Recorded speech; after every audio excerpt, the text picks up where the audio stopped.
umuri dunia wa asyhadu an la ilaha illallah wa asyhadu anna Muhammadan abduhu wa rasuluh la nabiyya ba'dah. Yang terhormat Ustadz kita, Ustadz Muhammad Rashid Ridho, selaku pemateri pada minggu kali ini, serta sahabat PKCK yang kami sayangi. Alhamdulillah, puji syukur kehadirat Allah Subhanahu wa Ta'ala, yang mana atas limpahan rahmat dan karunia-Nya kita bisa berkumpul di Zoom meeting ini dalam agenda mingguan kita, yaitu BBQ bersama belajar Al-Quran. Salawat serta salam semoga selalu tercurah limpahkan kepada Nabi Muhammad SAW dengan mengucapkan Allahumma salli ala Sayyidina Muhammad wa ala ali Sayyidina Muhammad.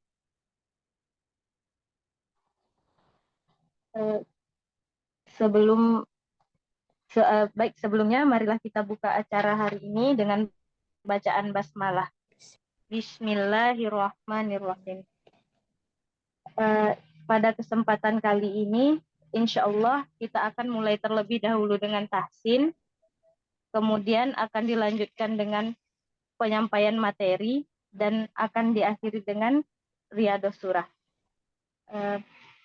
Baik, langsung saja kita akan melakukan tahsin, yaitu Quran Surah Al-Insyiqaq ayat 1 sampai dengan 2. Dipersilahkan kepada sahabat semua untuk membuka Al-Qur'annya. Quran Surah Al-Insyiqaq ayat 1 sampai dengan 2.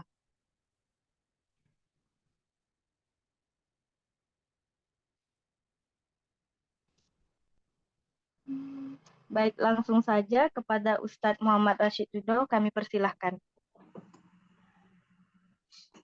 Baik, bismillahirrahmanirrahim. Assalamualaikum warahmatullahi wabarakatuh. Waalaikumsalam warahmatullahi wabarakatuh. Alhamdulillah. Alhamdulillahilladzi bini'matihi tatimmus shalihat. Asyhadu an la ilaha illallah wahdahu la syarika lah. Wa asyhadu anna Muhammadan 'abduhu wa rasuluh. Amma ba'du. Rabbi shrah li sadri wa yassir li amri wahlul 'uqdatam min lisani yafqahu qawli. Kakak abang, ayah bunda sekalian yang dirahmati Allah dimanapun berada, pada sore hari ini kita dapat berkumpul kembali melaksanakan kegiatan rutinitas kita yang hampir satu tahun setengah, hampir 2 bulan, bulan Juni nanti mungkin dua tahun ya. Salat berantaikan salam kita hadiahkan kepada junjungan alam Nabi besar Muhammad SAW dengan bersama mengucapkan Allahumma salli ala Sayyidina Muhammad wa ala alihi Sayyidina Muhammad. Sore hari ini di surah apa? Ajarnya.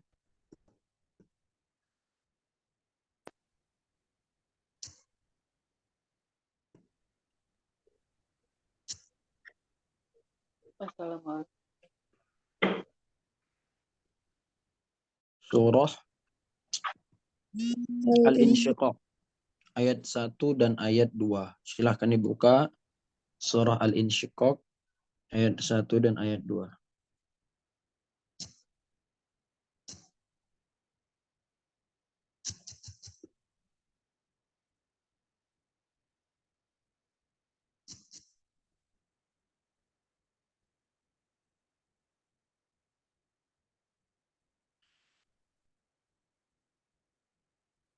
Sudah ya, sebelum kita mulai, kita baca bareng-bareng Al-Fatihah dan doa-doa sebelum belajar. Ala hadratin Nabi Muhammad sallallahu alaihi wasallam wa ala alihi wa ashabihi wa dhurriyyatihi wa man tabi'ahum bi ihsanin ila yaumiddin. Al-Fatihah. A'udzu billahi minasy syaithanir rajim. Bismillahirrahmanirrahim. Alhamdulillahi rabbil alamin. Ar-Rahmanir-Rahim. Maliki yaumiddin. إياك نعبد وإياك نستعين اهدنا الصراط المستقيم صراط الذين أنعمت عليهم غير المغضوب عليهم ولا الضالين آمين بسم الله الرحمن الرحيم Rabbi syrah li صدري ويسر لي أمري واحلل عقدة من لساني يفقه قولي ربي زدني علما وارزقني فهما رضيت بالله ربا وبالإسلام دينا وبمحمد نبيا ورسولا. Oke, sudah buka surah Al-Insyiqaq semuanya? Kakak abang, ayah bunda yang siap baca Al-Insyiqaq ayat pertama, yang siap memimpin ayat pertama, silahkan. Siapa yang siap?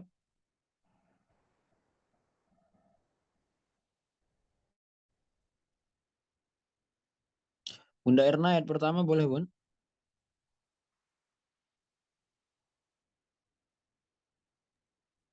Ya, Ustaz. Baik. Ayat kedua, Kak Indri ya. Baik, Ustaz. Kita mulai. Saat saya baca ayat yang pertama, nanti Bunda Erna langsung saat saya baca ta'awuz, setelah saya baca basmalah, nanti Bunda Erna langsung baca ayat pertama ya. Ya. Baik. A'udzu billahi minasyaitonir rajim. Bismillahirrahmanirrahim. Silakan Bunda. Idza sama'u faqqat. Ya, baik. Kita baca bareng-bareng. Saya contohkan sekali lagi. Idza sama'u syaqqat. Baik, wahid. 1, 2, 3. Hidupkan mikrofonnya semuanya ya. 1, 2, 3. Idza sama'u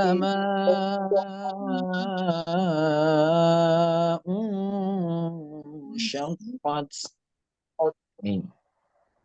Idza sama, ketika ada alif lam qamariyah ya, maka sa-nya itu bertasdid, atau ada alif lam qamariyah seperti ayat ketiga wa idzal, maka alifnya ketika za itu tidak dipanjangkan lagi, langsung dimasukkan.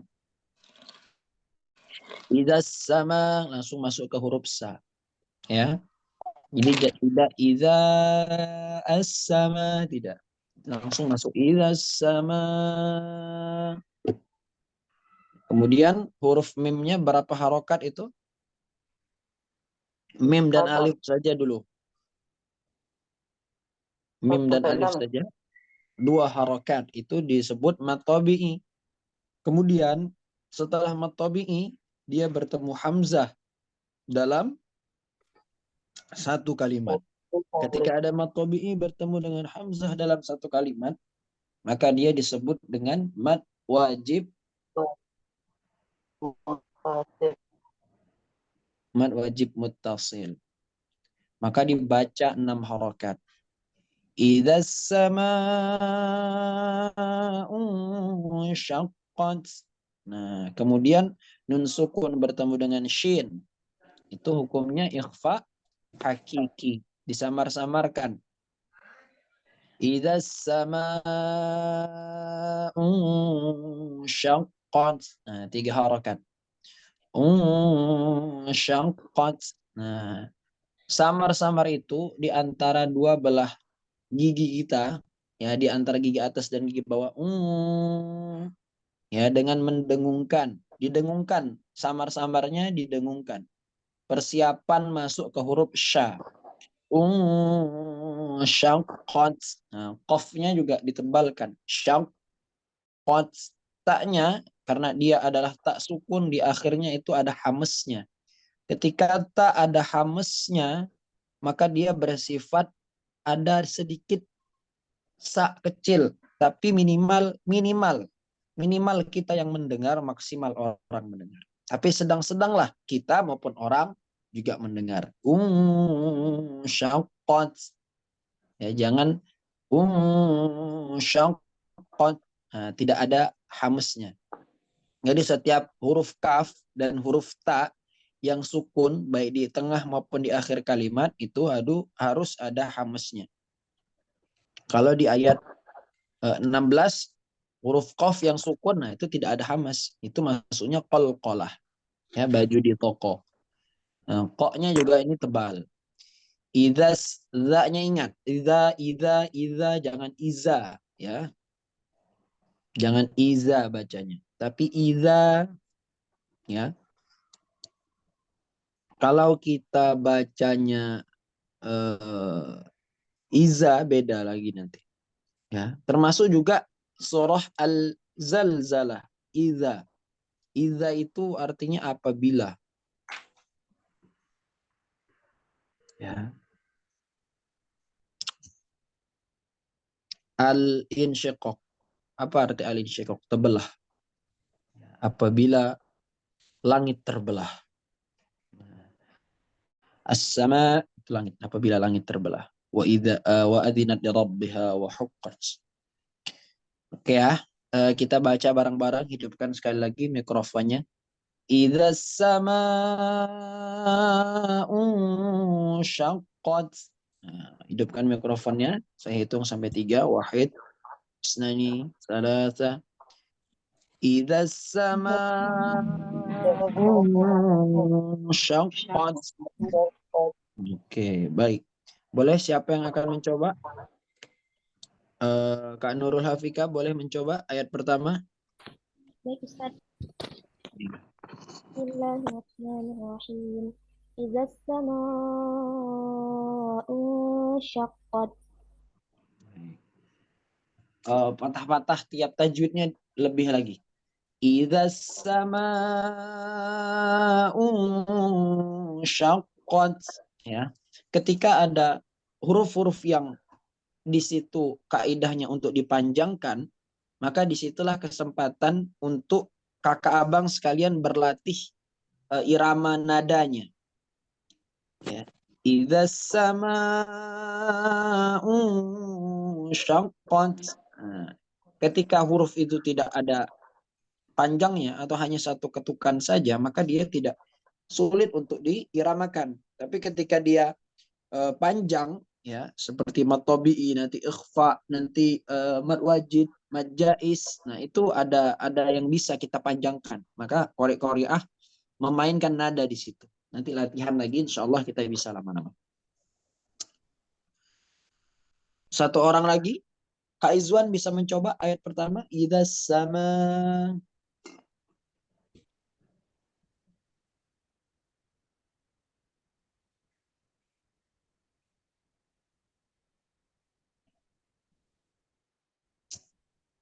Kak Izwan bisa mencoba ayat pertama. Idza sama syaqqat. Saya Ustaz. Ya, silakan ayat pertama ya. Baik. A'udzu billahi minasyaitonir rajim. Idza samaa'u syaqqat. Baik. Syaqqat, ko-nya ditebalkan. Syaqqat ya. Jadi jangan syaqqat. Syaknya nggak tebal, ko-nya tebal. Tapi sempurna. Syaqqat, syaqqat. Jadi syak masuknya sudah tebal ya. Okay. Jadi yang kita pantulkan itu adalah qaf. Qafnya juga tebalnya. Syaqqat. Jadi jangan syak. Syaknya biasa, qatnya baru kita tebalkan. Itu satu kesatuan. Syaqqat ya. Idza sama'u syaqqat ya. Kemudian hamesnya di akhir. Oke, kita ayat kedua sekarang. Kak Indriani, silahkan dipimpin ayat kedua.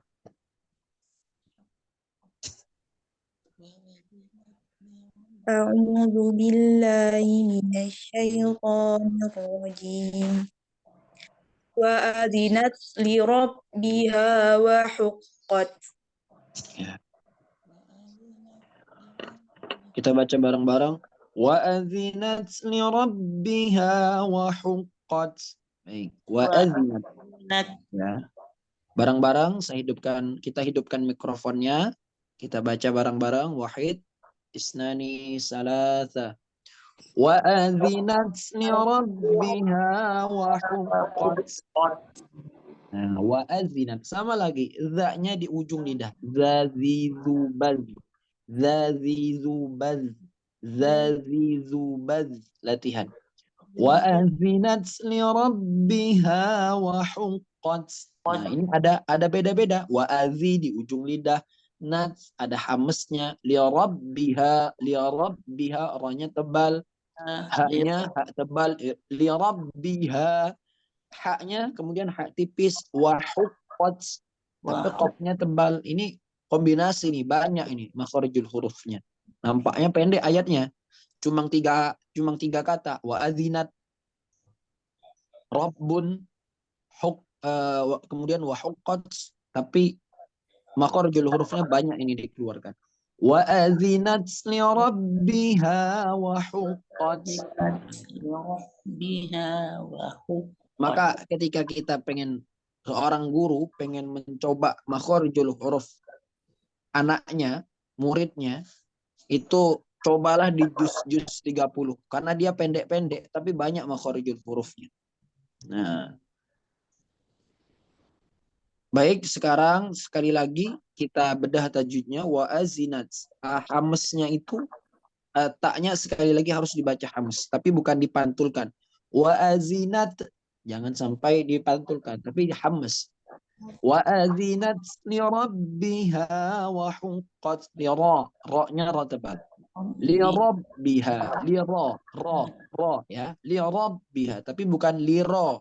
Li ra beda ya dengan li rabbiha. Ra-nya beda. Ra ri ru bar ya. Li rabbiha wa huqqat. Ba-nya masukkan. Kebiasaan kadang ketika ba yang bertasydid kita tidak pantulkan. Ya. Rabbil, kita hanya baca Rabbil biasa saja, tapi harus dimasukkan iya. Kalau di ayat atasnya suwibal kuffaru ma kanu yaf'alun, atau di ayat setelahnya muddat. Jadi dimasukkan kemudian dipantulkan. Jadi masukkan dulu li rabbiha wa huqqat. Qafnya juga gitu. Sama dengan qaf ayat pertama. Li rabbiha, ha apa hukumnya ha? Ha mad tabi'i. Wa huqqat. Nah, taknya pakai hamas, qafnya ditebalkan. Oke, sekali lagi kita baca, habis itu nanti saya minta praktek satu-satu dari kakak abang. Wa azinat li rabbiha wa huqqat. 1, 2, 3. Wa azinat li rabbiha wa huqqat. Baik, siapa ini yang siap untuk mencoba?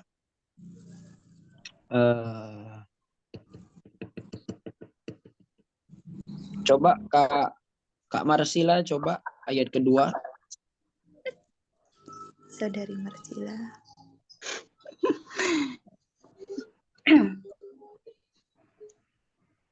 Ayat kedua, Ustaz. Iya.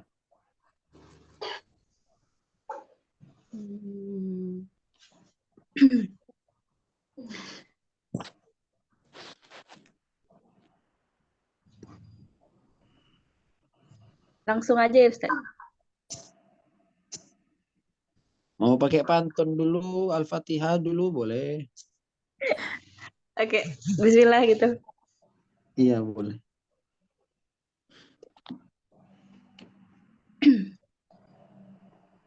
Bismillahirrahmanirrahim. Wa azinat li rabbiha wa huqqat. Baik. Taknya di awal jangan lupa dihameskan. Wa azinat li rabbiha wa huqqat. Ya, ada hamesnya. Wa azinat li rabbiha wa huqqat. Wa azinat. Za-nya. Ini agak susah, banyak makharijul hurufnya. Cuma 3 kata tapi banyak makharijul hurufnya. Wa azinat li rabbiha wa huqqat. Gitu ya. Baik. Kita cukupkan untuk materi tahsinnya. saya serahkan kepada Kak Fatimah kembali.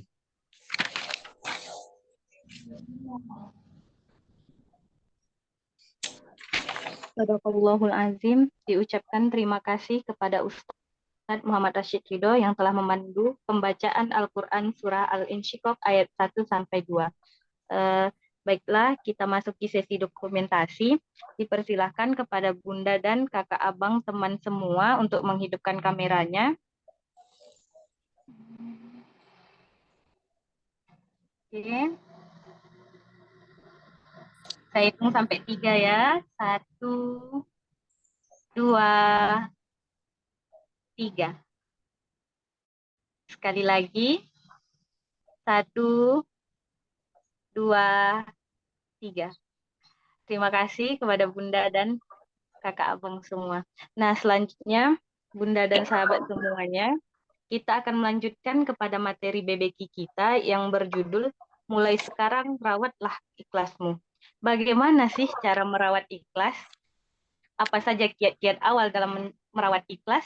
Nah, akan disampaikan secara rinci oleh Ustadz kita. Sebelumnya, dimohon untuk simak dengan baik. Nah, sekiranya nanti ada pertanyaan, boleh dituliskan di kolom komentar dan insya Allah nanti akan kita bacakan dan dijawab dengan Ustadz kita. Kepada Ustadz kami persilahkan. Bismillahirrahmanirrahim. Saya tidak salam lagi. Alhamdulillahilladzi hadana li hadza wa ma kunna linahtadiya laula an hadanallah. Salatu wassalamu ala habibillah wa Muhammad ibn Abdillah wa ala alihi wa sahbihi wa mawalah, amma ba'du. Rabbi syrah li sadri wa yassir li amri wahlul 'uqdatam min lisani yafqahu qawli.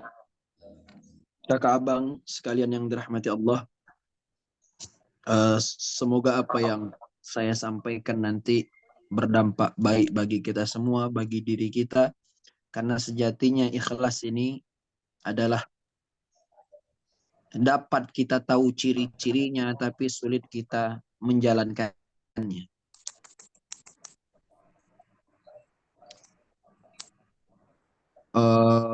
Kak Aisyah hadir setelah hari ini?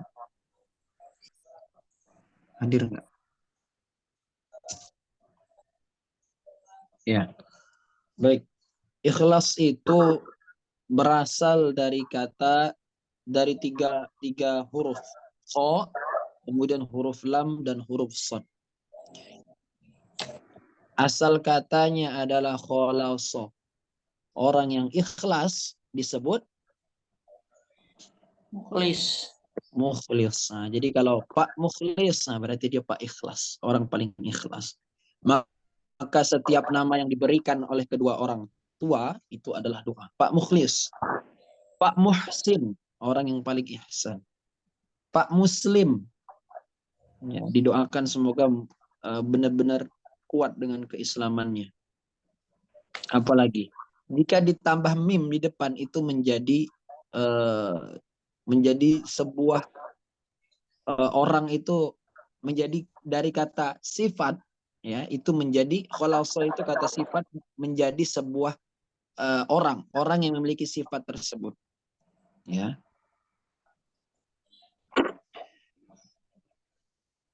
Kakak abang sekalian yang dirahmati Allah, banyak sekali kehidupan kita sehari-hari implementasinya tujuan akhirnya bukan karena Allah. Karena ketika sesuatu yang tidak dimulai karena Allah, maka tentu tidak akan konsisten hingga akhir zaman.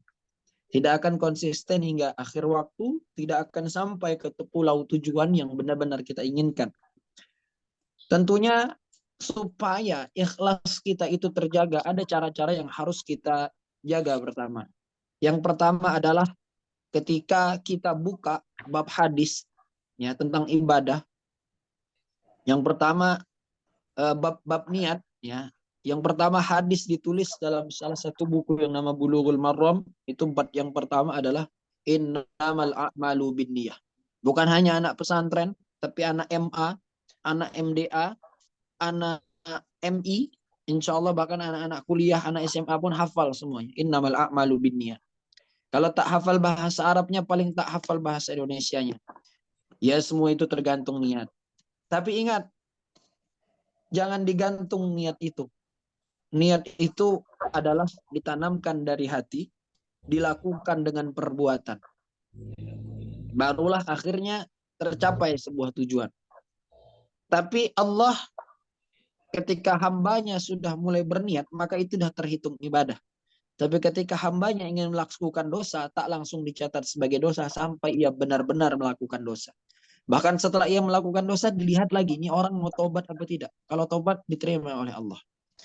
Maka niat ini sangat penting. Maka yang pertama hadis Rasulullah, innamal a'malu binniyah wa innama likulli imri'in ma nawa. Sesungguhnya suatu pekerjaan itu tergantung kepada niatnya. Dan orang akan mendapatkan apa dari yang ia niatkan. Kalau tujuannya karena Allah, maka tak akan gentar apabila tak dipuji oleh manusia. Kalau tujuannya karena Allah, maka tak akan rusak jika dicaci oleh manusia. Kalau niatnya karena Allah, apapun yang dia lakukan, maka dia akan konsisten. Maka cara pertama untuk mendapatkan ataupun untuk merawat keikhlasan adalah dengan cara menjaga niat. Jaga niat saat kita ingin memulai pekerjaan. Guru-guru kami dulu sering mengatakan tajdidun niyat. Jika kami balik ke pondok lagi, disampaikan tajdidun niyat. Ketika kita masuk kelas, pertama kali setelah liburan, tajdidun niyat. Ketika kita kumpul bersama konsulat kita, berasal dari satu daerah untuk membahas perpulangan, disampaikan lagi tajdidun niyat. Karena biasanya kalau sudah masuk waktunya ujian, sebelum ujian itu sudah ada perkumpulan konsulat. Ustaz konsul mengatakan tajdidun niyah, perbaiki niat. Karena niat inilah yang akan menentukan 1000 langkah ke depan. Kalaulah kita membuat sesuatu bukan karena niat yang baik, maka hasilnya pun tidak baik. Maka berdoalah kepada Allah, Allahumma aslih niyatana. Ya Allah, perbaikilah niat kami. Wastaqim niyatana. Luruskanlah niat kami. Waj'al kullama amilna wa kullama fa'alna li'ibadatan lana liwajhikal karim. Jadi karena apa yang kami kerjakan, apa yang kami perbuat hanya benar-benar mengharap ridha-Mu ya Allah. Ridha, mendapat ridha Allah itu ibaratkan Allah senang sama kita. Allah ikhlas sama kita. Allah bahagia menetapkan sesuatu kepada kita. Itulah keridhaan Allah. Maka kita pun nanti masuk ke surganya Allah bukan karena amal ibadah kita, tapi karena keridhaan Allah. Ya, ketika orang yang sombong mengatakan bahwa ya Allah, aku telah begini dunia. Engkau suruh sholat, aku sudah sholat. Engkau suruh zakat, aku sudah zakat. Engkau suruh belajar, aku sudah belajar. Engkau suruh ibadah, aku sudah ibadah. Betul itu? Betul. Kata Allah, masukkan ia ke dalam api neraka. Karena dia menjalankan keikhlasan baru karena kewajiban. Ikhlas itu ada beberapa tingkatan. Pertama karena rasa takut. Kedua karena rasa kewajiban. Ketiga karena dia yang butuh dan tak mengharap apapun. Maka ada orang yang kedua ditanya, apakah kamu sudah ibadah, kamu sudah sholat, kamu sudah zakat, kamu sudah puasa? Maka dia menjawab, ya Allah, Engkau suruh sholat, aku juga sudah sholat ya Allah. Tapi aku sadar sholatku belum maksimal, puasaku belum ini. Aku tak kuat untuk masuk api neraka ya Allah. Tapi aku mohon keridhaan-Mu. Maka atas ridha Allah itulah dia ditetapkan oleh Allah di surganya Allah. Maka yang pertama adalah untuk merawat keikhlasan adalah harus dengan niat yang lurus. Kalau niat itu tak dijaga, bagaimana ikhlas itu bisa terbentuk? Ibaratkan ikhlas adalah telurnya yang ada di dalam cangkang, maka niat itu adalah cangkang telurnya. Ikhlas itu adalah kuning dan putihnya. Maka ketika belum melakukan sesuatu harus dengan ikhlas. Harus karena Allah. Kemudian tak ada ingin-ingin pengen disebut, tak ada ingin rasa pengen disanjung. Ya. Kalau kata orang sekarang disanjung tak terbang, dihina jangan tumbang. Salah satu itu betul. Tapi Islam jauh sebelum itu sudah menyampaikan. Maka yang kedua adalah menyembunyikan amal. Cara merawat keikhlasan itu adalah menyembunyikan amal. Dalam hadis, dalam logo PKCK Berbagi itu menyembunyikan amal, ada tertulis al-yadul ulya khairun min yadis sufla. Itu hadis Rasulullah. Tangan di atas lebih baik daripada tangan di bawah. Artinya apa? Tangan yang memberi itu lebih baik daripada tangan yang meminta-minta. Menyembunyikan amal. Kata Nabi juga, kalaulah tangan kanan memberi, kalau bisa, saking hebatnya memberi, tangan kiri pun tak pernah tahu. Itu dekat ya. Kenapa diinikan dengan tangan? Karena itu dekat. Ya, diibaratkan seperti itu. Kalau Nabi bilang tangan kiri sebaiknya tidak usah tahu, apalagi dengan hal-hal yang lain. Tapi dalam kekeluargaan perlu adanya namanya keterbukaan. Seorang pasangan pengen beramal di masjid, maka misalnya diambil, ingin bersedekah, ada orang yang butuh duit, misalnya 1 juta ataupun 500, sedangkan uang itu misalnya untuk SPP anaknya, maka bicarakanlah dengan istri. Bukan berarti karena menyembunyikan amal lantaran tidak ada pembicaraan dengan istri. Ini juga salah. Hablum minan nasnya. Maka pembicaraan antara pasangan, antara suami dan istri juga penting. Sehingga nanti istrinya nggak curiga, ini abang gajinya banyak, tiba-tiba habis gitu saja dikemanain. Saya kan menyembunyikan amal. Nah, jangan beramal itu melangkahi juga hablum minan nas. Punya salah sama Allah, Allah Maha Rahman, Allah Maha Rahim. Tapi punya masalah, punya salah dengan pasangan, dengan sesama manusia, ini yang sulit untuk dimaafkan. Karena manusia tak punya sifat yang double. Ya, manusia hanya punya sifat Rahman, tapi yang punya Rahim adalah Allah. Ya, kita bisa menutupi sayang kita. Kita bisa menutupi pura-pura sayang dengan seseorang padahal tidak. Ya. Sama seperti menulis WKWKWK, tapi belum tentu juga kita tertawa saat menulis WKWK.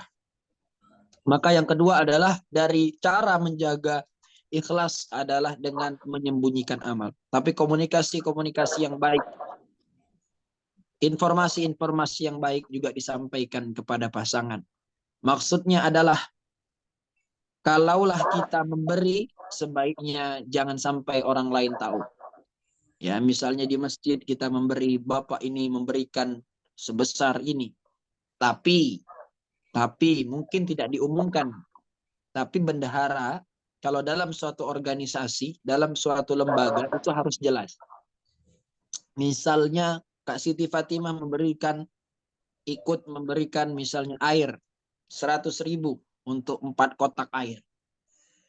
Kak Fatimah boleh request kalau nanti dibuat laporan di umum ditulis hamba Allah. Tetapi dalam laporan kepada atasan ataupun kepada internal itu harus tertulis nama. Karena dengan tertulis nama itulah mengurangi hal-hal yang tidak diinginkan. Karena manusia ini akan diuji dengan setan-setan. Walaupun berbuat baik pasti ada ujiannya. Ditakutkan kalau nanti hanya menulis hamba Allah, tidak ada yang tahu itu dari siapa. Tidak ada yang bisa dipastikan. Nanti uangnya ditanya. Ini dari siapa? Hamba Allah. Dilacak siapa hamba Allahnya? Kita tak pernah tahu. Ini bahaya. Makanya dalam suatu laporan keuangan, nah itu harus disebutkan nama. Apalagi lembaga fundraising misalnya yang besar, itu harus nama. Makanya mereka memberikannya itu lewat aplikasi-aplikasi donasi. Sehingga namanya tercatat. Walaupun misalnya dia menulis hamba Allah, tapi emailnya masuk misalnya atas nama siapa. Maka itulah hal yang penting, mengurangi penyalahgunaan keuangan. Nah, namun sebaiknya benar-benar saat kita memberi tangan kanan tahu, tangan kiri tak nampak. Kemudian cara merawat keikhlasan selanjutnya adalah dengan beramal soleh. Lihatlah selalu orang yang lebih daripada dirimu. Ketika kita beramal soleh, maka kita lihat orang yang sudah lebih daripada kita. Ini cara merawat keikhlasan. Supaya apa? Supaya kita tidak puas terhadap apa yang sudah kita berikan. Kita baru memberikan selembar uang 20.000. Mungkin kita bisa lihat. Anak kecil sudah memberikan 5.000. Anak kecil belum berpenghasilan 5.000, maka kita harus melihat. Bukan berarti Allah itu tidak melihat besar kecil uangnya, tapi Allah melihat ikhlasnya. Ikhlas ini sifat hati. Siapa yang tahu? Ada amal-amal yang kadang harus ditampakkan untuk menghadirkan semangat bagi orang lain. Ada amal-amal yang sekiranya disembunyikan karena takut dilihat orang lain kemudian menjadi ria. Namun yang tak boleh adalah amal disembunyikan kemudian tak pernah beramal. Atau diam-diam tak beramal. Beramal secara terang-terangan boleh, beramal secara sembunyi-sembunyi boleh. Beramal yang tidak boleh itu adalah diam-diam tak beramal. Ada kalanya Nabi menyampaikan dakwah secara sir, secara sembunyi-sembunyi. Ada saatnya Nabi menyampaikan dakwah secara jahar. Seandainya sepanjang zaman Nabi menyampaikan dakwah, mencontohkan kebaikan sembunyi-sembunyi, maka tentu yang mengetahui hadis Nabi cuma 1-2 orang saja. Yang mengetahui Islam 1-2 orang saja. Karena Nabi dalam bersedekah, Nabi adalah mencintai sedekah yang paling Nabi cintai adalah sedekah air. Maka sampai sekarang kita tahu adalah sedekah yang terbaik adalah sedekah air. Apakah Nabi tak ikhlas? Bukan, Nabi tak ikhlas.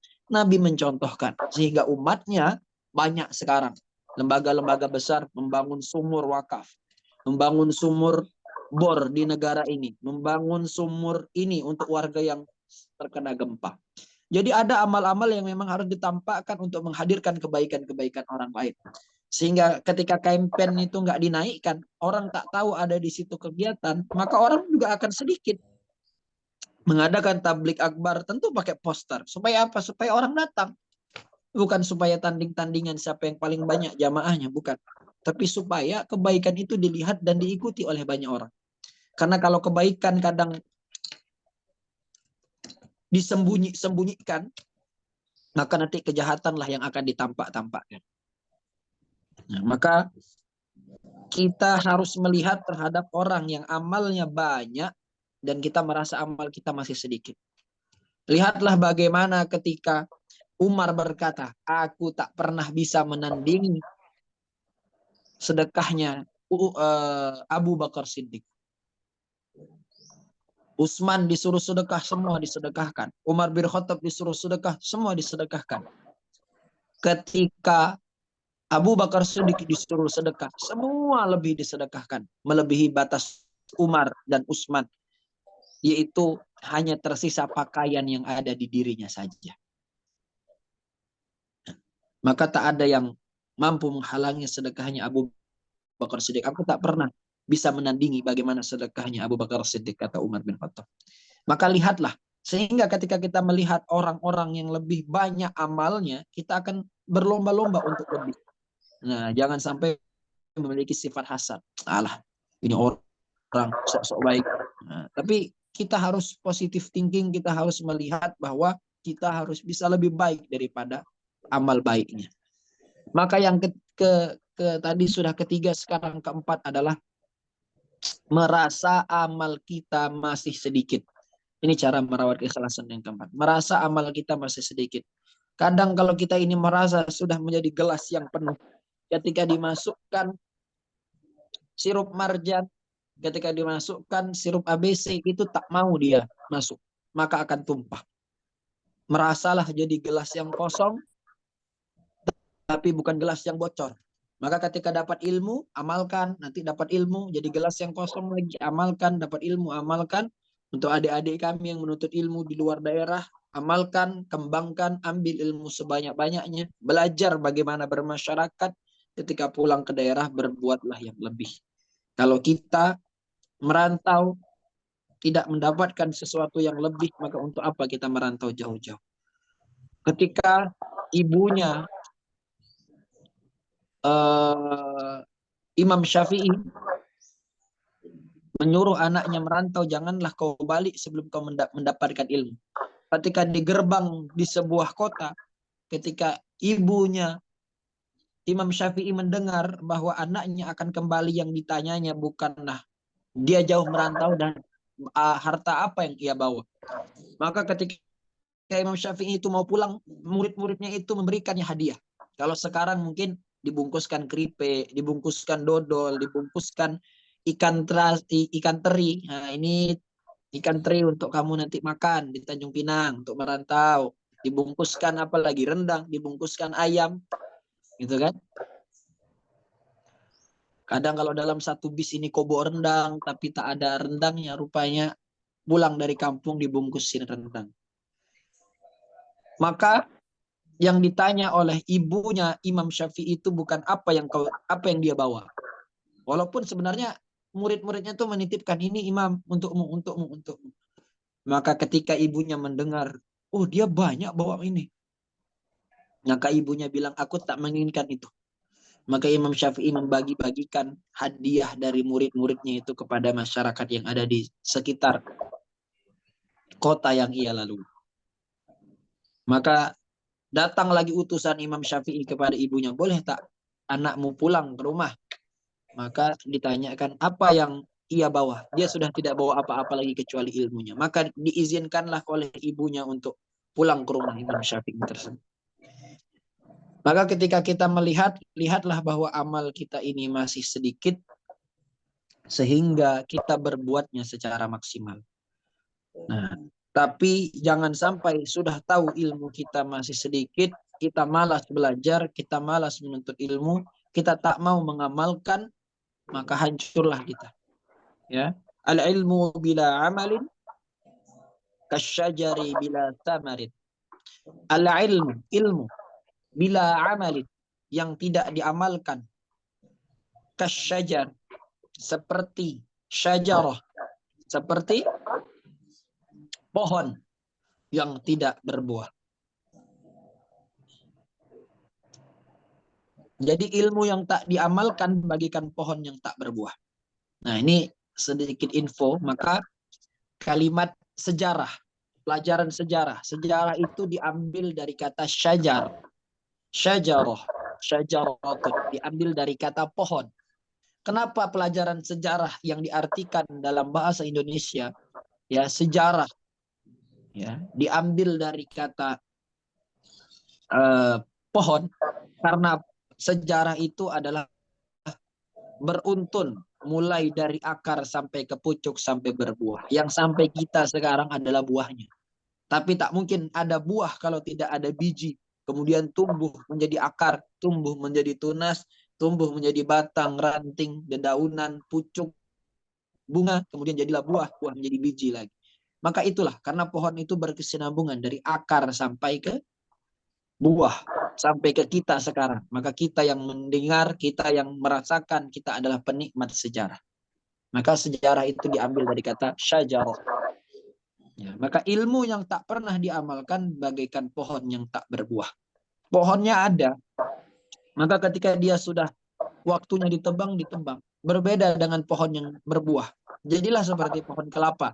Dari akar, daunnya, lidinya, batangnya, bonggolnya, pucuknya, bisa semuanya dimanfaatkan. Serabutnya, tempurungnya, buah isi dalamnya bisa digunakan untuk santan kelapa, bisa digunakan untuk es kelapa. Jadilah seperti pohon yang bermanfaat. Dan ketika engkau hidup, jadilah seperti pohon pisang. Kalau dalam kebermanfaatan seperti pohon kelapa. Makanya anak-anak pramuka itu tunas kelapa. Kelapa dicampakkan dimanapun dia bisa hidup. Di tepi pantai banyak pohon kelapa. Di dalam-dalam hutan kadang banyak pohon kelapa. Kenapa pohon kelapa itu lebih banyak di tepi pantai, padahal pantai itu tanahnya gembur? Karena sebenarnya pohon kelapa itu jatuhnya dari tempat lain. Kemudian ke bawah arus, ke bawah ombak, maka terbenturlah di tepi pantai.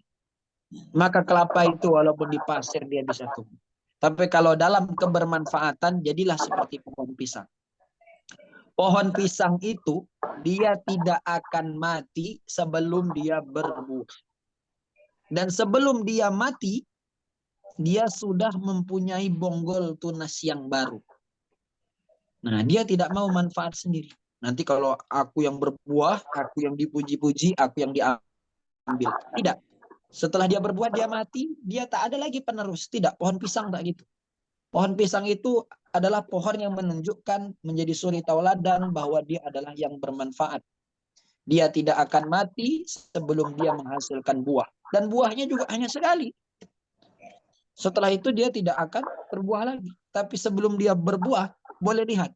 Sebelum pisang itu tumbuh yang namanya jantung pisangnya, pasti sudah ada anak-anaknya di sekitar. Maka jadilah seperti itu.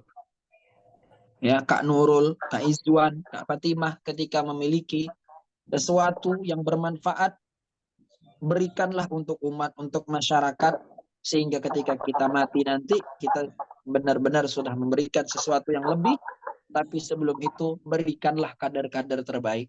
Didiklah adik-adik kita, generasi di bawah kita untuk meneruskan perjuangan-perjuangan tersebut. Maka yang selanjutnya adalah merasa takut amalnya tidak diterima oleh Allah. Orang untuk merawat keikhlasan tersebut adalah harus memiliki rasa takut amalnya tak diterima oleh Allah. Nabi melakukan ibadah banyak-banyak bukan berarti beliau itu tidak maksum. Nabi kita itu maksum. Artinya dijamin bersih, dijamin suci, dijamin amal ibadahnya sudah masuk surga. Amal ibadahnya masih banyak. Bukan karena Nabi banyak salahnya. Nabi itu memiliki rasa syukur. Ya Allah, aku ini hamba yang aku tidak bisa memberikan apa-apa kepadamu. Kalau aku sudah dijamin masuknya surga, aku sudah dijamin memimpin umat manusia yang begitu banyak. Kalau aku tidak bertambah sholatku, ibadahku, maka apa lagi yang harus aku buktikan dalam bentuk syukurku. Maka haruslah memiliki rasa takut kalau ibadahnya tidak diterima oleh Allah. Ini untuk merawat keikhlasan. Merasa amal ibadah kita belum diterima oleh Allah, maka perbanyak. Jangan merasa amal ibadah kita tidak diterima oleh Allah, kita semakin jauh dari Allah. Kadang, ini kalau analogi ya manusia. Kadang, wanita itu, dia dicuekin, bukan untuk dicuekin balik. Tapi sebenarnya dia ingin dapat perhatian. Kucing, ya, kita kasih ikan, dia tidak mau. Sebenarnya dia bukan tidak mau, dia pengen majikannya itu nyuapin dia. Atau kita ngasih makanan ikan, makanan kucing yang lebih enak lagi, Whiskas. Kucing tuh kadang jual mahal. Jadi bukan berarti misalnya kita merasa amal kita belum diterima oleh Allah, doa-doa kita belum diijabah, kita semakin jauh. Tapi semakin dekat. Ketika amal ibadah kita tidak terima, jangan salahkan Allah, tapi salahkan diri kita atas perbuatan-perbuatan yang menyebabkan amal ibadah kita itu tidak diterima Allah. Maka yang terakhir adalah untuk merawat keikhlasan adalah tidak mudah terpengaruh oleh ucapan manusia. Kalaulah kita hanya mengikut-ikut ucapan manusia sampai kita masuk ke burujim musayyadah, ke lubang tempat biawak tinggal, maka tetap ada ucapan manusia. Ada seorang ayah dan anak membawa keledai, keledainya ditenteng, orang mengatakan sungguh bodohnya ayah dan anak itu. Ada kendaraan tapi keledainya tidak dituntun. Keledainya malah dituntun, bukan malah dinaiki. Nah, Kak Nurul boleh jadikan saya co-hostnya. Datang kemudian karena dikatakan demikian, seorang ayah dan anak tersebut, anaknya dinaikin ke atas keledai, ayahnya menuntun. Maka orang berkata, sungguh tak baiknya anak tersebut. Masa anaknya naik, bapaknya yang menuntun. Maka datang orang ketiga mengatakan, ketika ia melalui orang ketiga, akhirnya bapaknya yang naik keledai, anaknya yang menuntun. Dikatakan lagi sama orang, sungguh tak punya adab tuh budak. Bapak dia yang berjalan, dia yang naik untanya tersebut. Akhirnya dua-duanya naik keledai. Dikatakan lagi, tak punya peri kemanusiaan. Tidak punya peri keledaian. Keledai itu kecil, 2 orang yang naik. Jalan lagi, karena ada ucapan orang sebelumnya, akhirnya keledainya malah dipikul. Orang itu bodoh atau gimana? Punya keledai bukan dinaiki, malah keledainya yang dipikul. Maka kalaulah sebuah keikhlasan tersebut hanya mendengarkan perkataan orang lain, maka selesailah amal tersebut. Ngapain kau mengadakan kegiatan ini dan itu? Habis waktumu, habis tenagamu, habis pikiranmu, habis kesempatanmu. Maka selesailah amal perbuatan tersebut. Jangan kira kita belajar untuk konsisten 1,5 tahun, tidak ada yang menggoncang sana sini. Maka belajar ilmu keikhlasan inilah penting. Kalau anak-anak yang hidup pada tahun 1995 ke bawah, mungkin dia pernah melihat, pernah mendengar, pernah menonton cerita Kiamat Sudah Dekat. Pemainnya itu Andre Taulani sama Zaskia Sungkar. Ketika yang menjadi ayahnya Zaskia Sungkar, Deddy Mizwar, ketika Andre Taulani ingin menikahi Zaskia Sungkar, waktu itu Andre Taulani itu masih jadi anak band. Ya, rocker lagi. Kemudian disuruh belajar apa itu ilmu ikhlas. 3 hari dikasih waktu. Akhirnya dicari buku apa itu ikhlas. Ketika dia datang ke rumah bersama 2 fighternya, 2 lawannya, ditanya, kalau kau sudah belajar tentang dan ternyata kau nanti bisa menjawab apa yang aku jawab, kemudian aku tetap tak mau kau menjadi pasangan dari anakku, bagaimana? Maka pasangan satu lagi, loh, kan saya sudah mengikuti saran-saran dari Pak Haji, syarat-syarat dari Pak Haji. Berarti itu curang. Maka Andre Taulani ini menyikapinya beda. Kalau memang saya sudah berusaha, saya sudah berikhtiar, Allah sudah membukakan jalan dan kesempatan, tapi Pak Haji nampaknya belum condong kepada saya, maka saya ikhlas. Mungkin putri Pak Haji tak berjodoh dengan saya. Maka ternyata dialah yang dipilih oleh Pak Haji. Karena dia merasa amal ibadahnya masih kurang, masih banyak kekurangan sana-sini. Dia sadar. Maka sadar ini penting. Yang terakhir tadi adalah cara merawat keikhlasan adalah jangan terlalu memikirkan pembicaraan orang lain. Perjalanan-perjalanan itu pasti banyak ujian. Maka kuncinya adalah jangan terlalu memikirkan perkataan orang lain. Meminta nasihat boleh, tapi kalau memikirkan perkataan orang lain, takkan jadi-jadi kita berbuat amal. Ya seperti keledai tadi, dibawa, dituntun salah, orang satu naik salah, bapak naik salah. Ya, keledainya dua-dua dinaikin salah, keledainya dipikul pun salah. Tak ada yang benar. Nah, makanya perlu kita istiqomah dan konsisten terhadap apa-apa yang telah kita lalui. Nah, orang-orang yang ikhlas ini ada ciri-cirinya. Ciri-ciri orang ikhlas itu di antaranya ada 4. Yang pertama adalah mengutamakan keridhaan Allah. Apapun yang ia lakukan hanya mengharap ridho Allah. Apapun yang ia kerjakan, dia mengharap ridho Allah. Dia hanya pengen Allah itu suka. Dia pengen Allah itu senang sama dia. Tak ada yang lain. Yang kedua adalah yang kedua orang ikhlas adalah menyembunyikan amal. Ini ciri-ciri orang yang ikhlas. Sering menyembunyikan amal. Kita tak pernah tahu apa yang pernah ia kerjakan. Tahu-tahu ketika dia meninggal barulah terbongkar. Ternyata dia punya panti asuhan. Ternyata dia orang baik yang sering memberikan makanan kepada orang-orang yang lain. Hal tersebut sudah dicontohkan Nabi saat Nabi menyuapi orang orang Yahudi. Orang Yahudi itu bergumam, mencaci, memaki. Tapi Nabi tak pernah membalas perbuatan orang Yahudi tersebut. Maka ketika setelah Nabi telah tiada, barulah orang tersebut menangis. Ternyata yang menyuapinya selama ini, yang mendengar curhatnya memaki-maki Nabi, ternyata Nabi sendiri yang menyuapinya. Maka orang Yahudi buta itu merasakan, kok ini beda suapannya. Ternyata yang menyuapin itu adalah Umar bin Khattab. Geram nih tangan Umar bin Khattab. Kau udah disuapin kok malah mencaci-caci Nabi. Kau tak tahu yang nyuapin kau itu Nabi. Nah, begitulah dia selalu menyembunyikan amal. Ini orang-orang yang ikhlas. Kemudian mengakui banyak kurang, mengakui orang lain banyak lebihnya. Mengakui dirinya banyak kurang, mengakui orang lain banyak lebih. Ini kadang terbalik. Merasa dirinya paling banyak, merasa orang lain paling sedikit. Nah, ini makanya kita kuncinya yang pertama adalah tajdidun niat, perbaiki niat. Ikhlas itu suatu kerelaan tanpa mengharap kembali, tanpa mengharap apapun kecuali keridhaan Allah. Allah senang, Allah suka sama kita. Semoga apa yang saya sampaikan ini bermanfaat bagi kita semuanya. Hadanallahu wa iyana jami'an. Saya kembalikan kepada Kak Siti Fatimah. Masya Allah.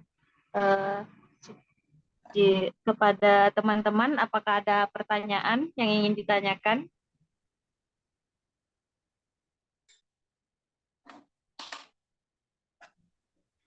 Baik, jika tidak ada, kita lanjutkan ke Riyadhus Surah Al-Waqiah yang akan sekaligus nanti ditutup dengan doa oleh pemateri kita.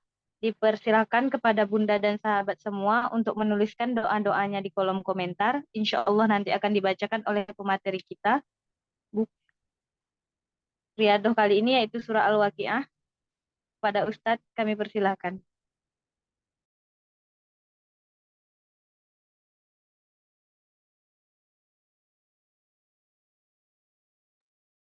Mohon maaf Ustadz, belum ada suaranya. Kakak abang ayah bunda sekalian, saya request ya sore hari ini kita yasin lagi, nanti disampaikan kepada Kak Aisyah untuk pekan depannya yang Al-Waqiah. Nah, perlu kita ketahui bersama, nanti hari Senin ya. Jadi Jumat depan tanggal 24 itu tidak ada barbeque. Nah, tanggal Jumat depan tidak ada barbeque, tapi diganti dengan hari Senin. Hari Senin sore. Lah, kenapa Bang? Karena kemarin kita mengajukan surat permohonan kepada Bapak Kepala Seksi Penyelenggara Haji dan Umroh Kemenak, Kementerian Agama Kabupaten Karimun.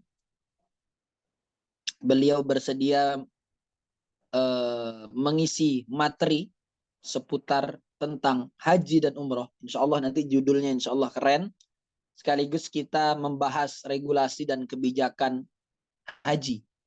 Nah, ini nanti disampaikan oleh Kemenak karena ada keputusan baru dari pemerintah tentang biaya haji supaya kita paham, semoga kita bisa menjadi tamu Allah. Teruslah merindu sampai kita menjadi tamu Allah. Nah, insya Allah itu hari Senin karena hari Jumat kebetulan tanggal 24 beliau ada kegiatan yang bentrokan, malamnya juga ada yasinan. Maka diambilnya hari Senin pukul 4 sore. Insya Allah nanti beliau langsung yang ngisi. Ya, jadi kakak abang, ayah bunda yang punya cita-cita pengen ke tanah suci, ya kita harus punya cita-cita semuanya. Harus prioritas cita-cita tersebut. Karena minimal untuk di DKI Jakarta saja yang haji reguler daftar sekarang 30 tahun baru berangkat. Berarti kalaulah anak itu sudah punya akte lahir, langsung daftarkan haji. Bisa-bisa dia berangkatnya saat dia berusia 30 tahun. Apalagi setelah ada COVID tersebut. Ya, yang sudah berangkat misalnya tahun ini diundur. Tahun kemarin mau diprioritaskan berangkat bagi orang-orang yang umurnya di bawah 65 ke bawah ataupun 60 ke bawah. Karena ditakutkan karena masih keadaan rawan, regulasinya nanti susah, pengurusannya susah. Karena kalau udah meninggal di sana tak mungkin diantar balik ke Indonesia. Langsung ditanam, langsung dikubur di Mekah ataupun di Madinah di mana tempat dia wakaf. Tempat dia wafat. Makanya pemerintah tidak mau masyarakatnya susah. Nah, maka tahun ini sudah boleh berangkat haji semuanya, kuotanya ditambah, semuanya bisa mengecek kuota haji di aplikasi. Bentar, saya ada download nih aplikasinya. Nama aplikasinya adalah Pusaka Mobile. Silakan di-download. Bisa dilihat kapan porsi keberangkatan kita. Ya, kalau haji reguler 17.000 apanya kuotanya ya. Haji reguler, haji furoda ataupun haji plus. Haji plus itu bisa berangkat langsung tanpa antri. Ya. Tapi 300 juta, 250 sampai 300 juta. Maka haji umroh itu bukan soal orang yang punya uang, tapi adalah siapa yang Allah jadikan dia sebagai tamu. Tapi dijadikan tamu pun belum tentu dia menjadi tamu yang mabruroh. Lihat berapa banyak tamu, justru tuan rumahnya tak suka sama tamunya. Maka begitulah.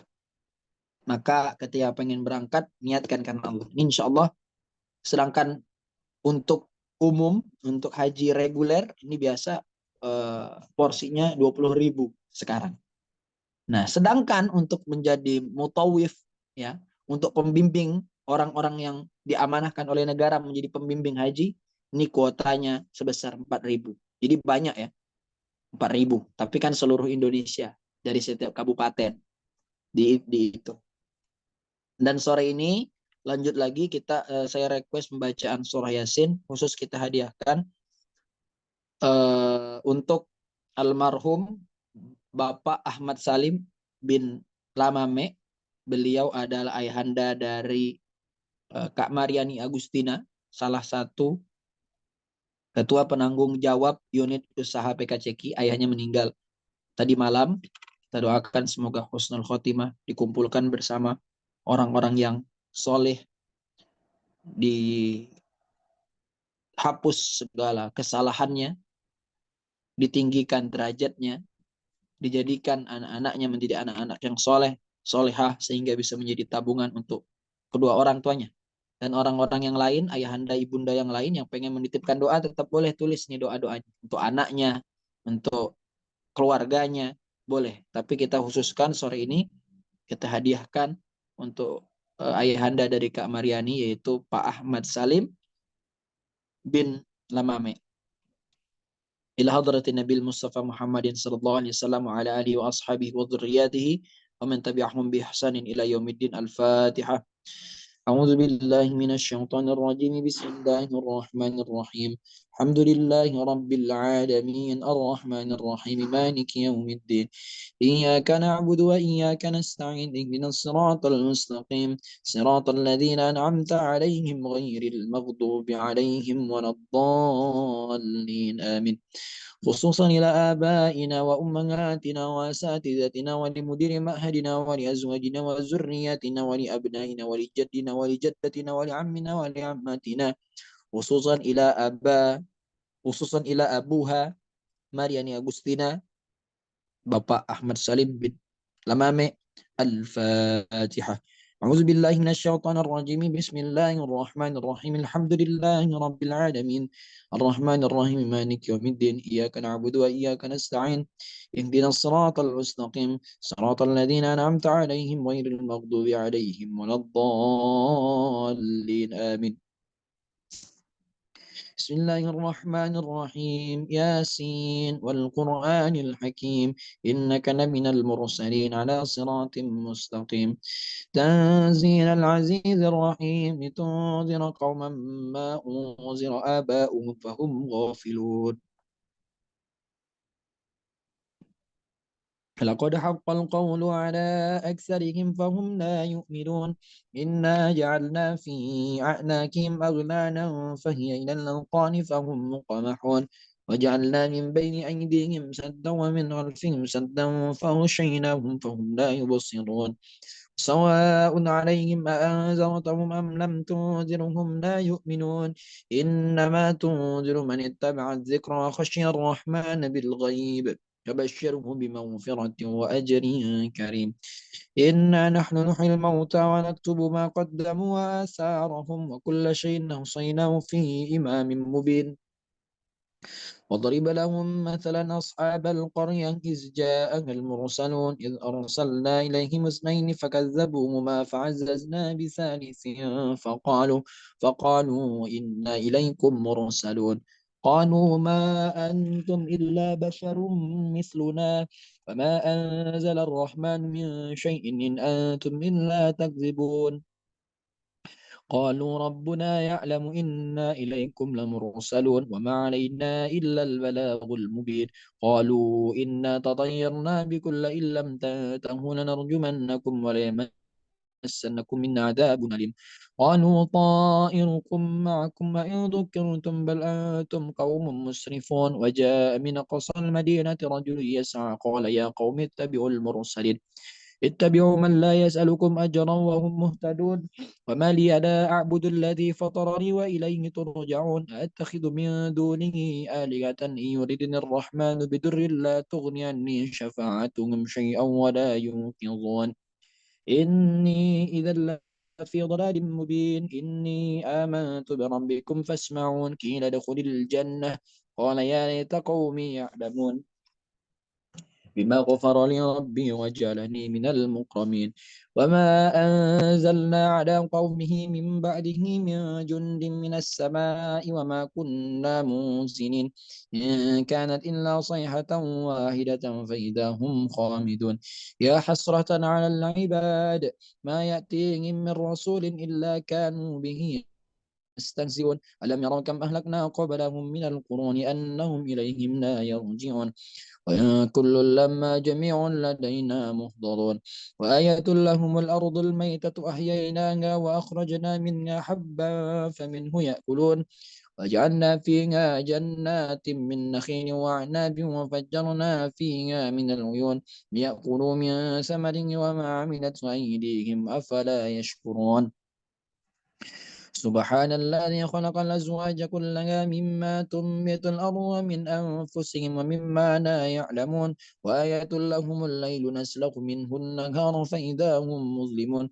الشمس تجري لمستقر لها ذلك تقدير العزيز العليم والقمر قدرناه منازل حتى عاد كالأرجون القديم الشمس ينبغي لها أن تدرك القمر على الليل سابق النهار وكل في فلك يسبحون وآية لهم أنا حملنا ذريتهم في الفلك المشحون وخلقنا لهم من مثله ما يركبون وإن نشأ نغرقهم فلا صريخ لهم ولا هم ينقذون إلا رحمة منا ومتاعا إلى حين وإذا قيل لهم اتقوا ما بين أيديكم وما خلفكم لعلكم ترحمون وما تأتيهم من آية من آيات ربهم إلا كانوا عنها معرضين وإذا قيل لهم أنفقوا مما رزقكم الله قال الذين كفروا للذين آمنوا أنطعم من لو يشاء الله أطعمه إن أنتم إلا في ضلال مبين يقولون متى هذا الوعد إن كنتم صادقين ما ينظرون إلا صيحة واحدة تأخذهم وهم يخصمون فلا يستطيعون توصية ولا إلى أهلهم يرجعون ونفخ في الصور فإذا هم من الأجداث إلى ربهم ينسلون قالوا يا ويلنا من بعثنا من مرقدنا هذا ما وعد الرحمن وصدق المرسلون إن كانت إلا صيحة واحدة فإذا هم جميع لدينا شيئا ولا تجزون إلا ما كنتم تعملون إن أصحاب الجنة اليوم في شغل فاكهون هم وأزواجهم في ظلال على الأرائك متكئون هم فيها فاكهة ولهم ما يدعون سلام قولا من رب رحيم وامتازوا اليوم أيها المجرمون ألم أعهد إليكم يا بني آدم ألا تعبدوا الشيطان إنه لكم عدو مبين وأن اعبدوني هذا صراط مستقيم ولقد أضل منكم جبلا كثيرا فلم تكونوا تعقلون هذه جهنم التي كنتم توعدون يصلونها اليوم بما كنتم تكفرون اليوم نختم على أفواههم وتكلمنا أيديهم وتشهد أرجلهم بما كانوا يكسبون ولو نشاء لطمسنا على أعينهم فاستبقوا الصراط فأنا يبصرون ولو نشاء لمسخناهم على مكانتهم فما استطاعوا مضيا ولا يرجعون ومن نعمره ننكسه في الخلق أفلا يعقلون وما علمناه الشعر وما ينبغي له إن هو إلا ذكر وقرآن مبين لينذر من كان حيا ويحق القول على الكافرين أولم يروا أنا خلقنا لهم مما عملت أيدينا أنعاما فهم لها مالكون وذللناها لهم فمنها ركوبهم ومنها يأكلون ولهم فيها منافع ومشارب أفلا يشكرون واتخذوا من دون الله آلية لعلهم ينصرون لا يستطيعون نصرهم وهم لهم جند مهضرون فلا يحزنك قولهم إنا نعلم ما يسرون وما يعلنون أولم يرى الإنسان أنا خلقناه من نطفة فإذا هو خصيم مبين وضرب لنا مثلا ونسي خلقه قال من يحيي العظام وهي رميم قل يحييها الذي أنشأها أول مرة وهو بكل خلق عليم الذي جعل لكم من الشجر الأخضر نارا فإذا أنتم منه توقدون وليس الذي خلق السماوات والأرض بقادر على أن يخلق مثلهم بلى وهو الخلاق العليم إنما أمره إذا أراد شيئا أن يقول له كن فيكون سبحان الذي بيده ملكوت كل شيء وإليه ترجعون صدق الله العظيم. Yasin ini bukan hanya untuk orang yang meninggal, tapi Yasin ini hikmahnya adalah memudahkan segala urusan. Nah, riyadhah kita ini kan Yasin dan Al-Waqiah. Nah, Yasin itu permudah segala urusan, sedangkan Al-Waqiah itu fadilahnya adalah memudahkan rezeki. Maka yang pengen dimudahkan rezekinya, urusannya, tiap hari konsisten baca Yasin dan Al-Waqiah. Nah, karena identik kita kan mungkin Yasin untuk orang yang meninggal. Tidak. Yasin itu jantungnya Al-Quran. Apa hikmahnya misalnya orang ingin meninggal dibacakan Yasin? Maka mempermudah jalannya. Ya, karena yang sakitnya orang meninggal itu minimal bagaikan tangan yang luka, kemudian diiris, dikasih jeruk nipis ataupun garam. Itu minimal. Seperti disayat pedang, kata Rasulullah. Tapi semua sakit yang dirasakan oleh umatnya baginda Rasulullah SAW, kata Nabi, jangan timpakan sakitnya sakaratul maut itu kepada umatku. Timpakanlah saja kepada. Maka Jibril pun menangis ketika Rasulullah SAW merasakan sakitnya sakaratul maut. Maka bersyukur kita menjadi umat Rasulullah bahwa sakit kita itu sudah dikurangi. Termasuk musibah-musibah yang ada di muka bumi ini. Setelah diutusnya Rasulullah SAW ke muka bumi ini, maka tak pernah ada musibah-musibah, bencana-bencana yang lebih besar seperti bencana pada kaum-kaum sebelumnya. Tak pernah terjadi lagi kan? Air bah banjir yang menenggelamkan seluruh dunia ini. Tidak pernah terjadi lagi hujan batu. Tak pernah terjadi lagi tanah dibalikkan seperti kaum Sodom. Maka ketika Nabi diutus ini, segala musibah, segala rasa sakit, sakaratul maut ditangguhkan oleh Allah karena nurnya Nabi Muhammad SAW. Maka perbanyaklah salawat kepada Nabi khususnya di hari Jumat dan di hari-hari lain. Minimal 100. Dibiasakan, didawamkan. Kita doa. A'udzubillahi minasyaitonirrajim. Bismillahirrahmanirrahim. Alhamdulillahi Rabbil Alamin. Hamdan syakirin, hamdan naimin. Hamdan yuafi ni'amahu wa yukafi mazidah. Ya Rabbana lakal hamdu kama yanbaghi li jalali wajhikal karim wa 'azimi sultanik.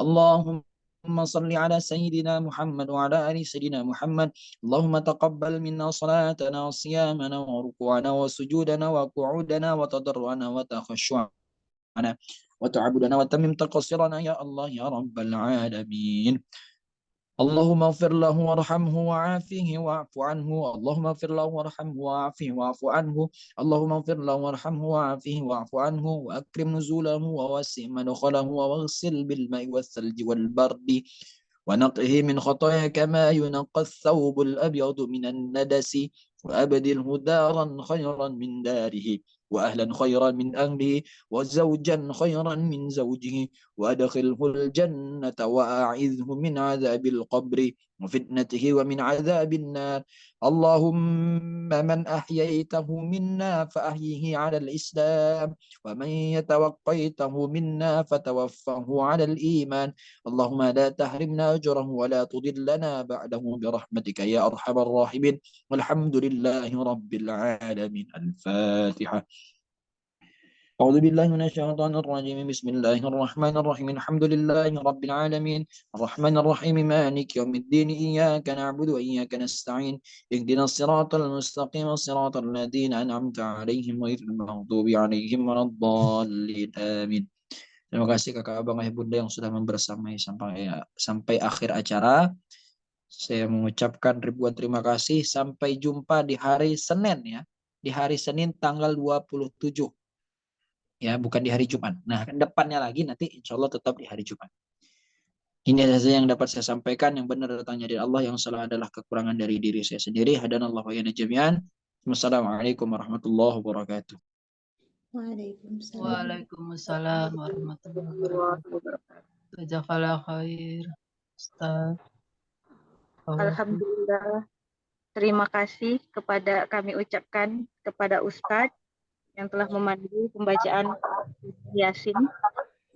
Demikian tadi rangkaian acara BBC kita. Diucapkan terima kasih kepada pemateri kita, Ustadz Muhammad Rashid Ridho dan Bunda Solehah serta teman-teman sahabat-sahabat PKCK. Saya selaku moderator memohon maaf jika ada kesalahan selama acara berlangsung. Akhirul kalam, wabillahi taufiq wal hidayah. Wassalamualaikum warahmatullahi wabarakatuh. Waalaikumsalam. Waalaikumsalam warahmatullahi wabarakatuh. Jazakumullah khair.